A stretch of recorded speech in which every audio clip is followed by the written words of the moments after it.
Hey, Josh Sparrow here from Hartfiel Automation.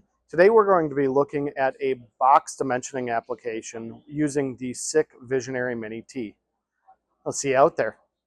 All right, so we have talked to our shipping department here at Hartfiel Automation and taken some images, and we're just going to run this on our emulator so that we don't interrupt their work. So you can see here I'm in my Google Chrome running App Engine, which is our emulator.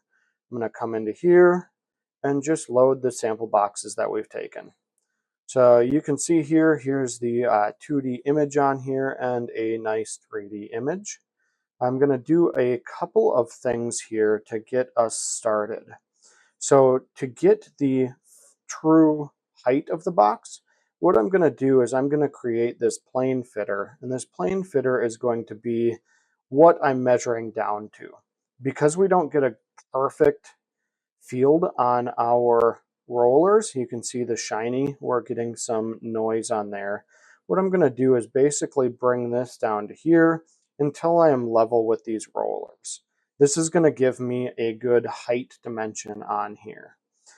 So the second thing we're going to do is just add a box finder. So this box finder, we could look for just one box on here if we wanted to have a station that we're looking at. But I think for what we're doing, I'm going to just kind of cover this area here. Again, drag and drop tools, just like all of SICK's products. And we're just going to cover the area where these boxes appear. Now you can see I'm only getting the boxes to there because I'm looking at the bottom of my region. Maybe make that a little shorter. But I can come up to this reference plane up here and I can look at the boxes down to that plane that I set. Now my boxes will always be aligned to where that roller is, which is going to give us a nice height measurement. If you look down in the bottom right here now, I am already getting the width, length, height measurements, as well as the area and the center point. And then it does fit a bounding box around there and will tell us if we're got any rotation on that bounding box in relationship to the camera head. So let's just take a look here and see what other boxes we're getting. So we took a couple more images. You can see we've got two different size boxes. Now our height is going to be much higher on that one, but it's a smaller box, so our length is going to be a lot shorter. Again, getting two different boxes. Just as they moved those boxes down, we were able to take a couple more images. And now we're able to give them the length, width, and height measurements before they need to apply the label. And then we're back to our first one. So once we get this information, we can send this out maybe to a PLC via this Ethernet IP interface.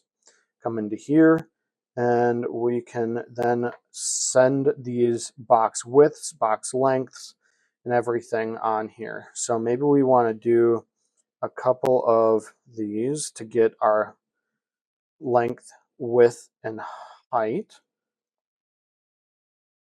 here, and then we can spit this out to a PLC. Now you'll notice that this is just giving us box finder 0, so the first box. If we want to grab a specific box, we can actually come into here and then start sorting them by different areas. So maybe we want to sort by the X direction in ascending order or descending order. Maybe we will always want to look at the top box if we're depalletizing or something like that. Or maybe we just want to look at the total volume or area and then sort that way. So we're always looking at the biggest box. But now we are able to very easily sort out these boxes, get that information out, and you now have a nice dimensioning system. Thank you very much.